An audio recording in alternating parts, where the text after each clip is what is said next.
Speed ઓછી થોડી. Accelerator ખાલી છોડ દેવાનું એટલે કંટ્રોલમાં રહે. ક્લચ નહીં દબાવવાનું આટલી સ્પીડમાં. ક્લચ ખુલ્લો રાખો. વધારે સ્પીડ હોય તો ક્લચ દબાવવાનું કોઈ મતલબ નહીં. એ ક્લચ ક્યારે દબાવવાનું કે ગાડી સ્લો હોય ને ગાડી તમારી બંધ ના થાય એટલા માટે દબાવવાનો હોય. આવી વધારે સ્પીડમાં દબાવવાની જરૂર નથી ક્લચને. ચોથો કરી લો. ક્લચ દબાવો, ન્યુટ્રલ કરીને ચોથો આગળ પાછળ સીધો. બસ બસ થઈ ગયો. જવા દો.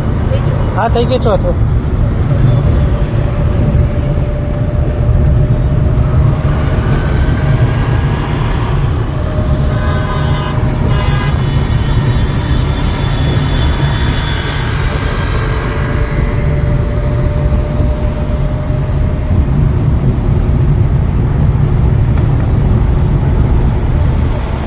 ક્લચ દબાઈને પાંચમો કરી લો. ન્યુટ્રલ કરીને ત્રીજો રાઈટ. હા બસ બસ. પહેલાં ન્યુટ્રલ કરવાનો, પછી રાઈટ દબાઈને પછી આગળ કરો એટલે પાંચમો. ત્રીજો સીધે સીધો છે, ચોથો સીધો પાછળ છે.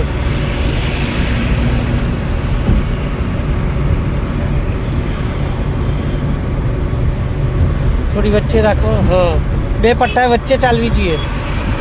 બસ તમે આમ બહાર નીકળશો ને તો બીજી ગાડીઓ અહીંથી ઓવરટેક કરશે પાછી. તમે અડધા રોડમાંથી. એટલે એવું ના થવું જોઈએ.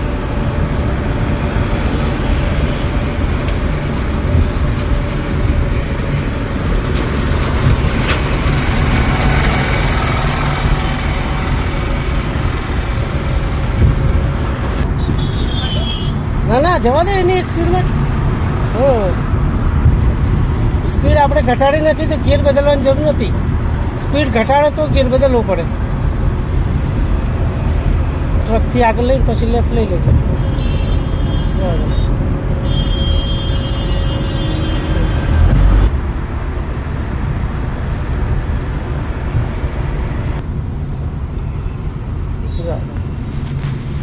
હવે વ્હાઇટની પાછળ રાખો. ક્લચ ને તો થોડું બ્રેક કરો. બ્રેક બસ સ્ટોપ. ઉપાડો ક્લચ ધીમે ધીમે પકડી રાખો. પકડી રાખો. હવે બસ જો છે આગળથી છે લેફ્ટ ટર્ન મારવાનું. આ પેલી ગાડી વરી ને એ પ્રમાણે જોવાનું. જે વરી ને એ પ્રમાણે મારો ટર્ન મારો ટર્ન મારો ટર્ન મારો ટર્ન મારો ટર્ન મારો ટર્ન. હવે સીધી કરો. આગળથી રાઈટ. આગળથી રાઈટ. જોવા દો. જોવા દો. કાપો કાપો રાઈટ. હવે સીધી કરો. બસ હવે સીધી સીધી જવા દો.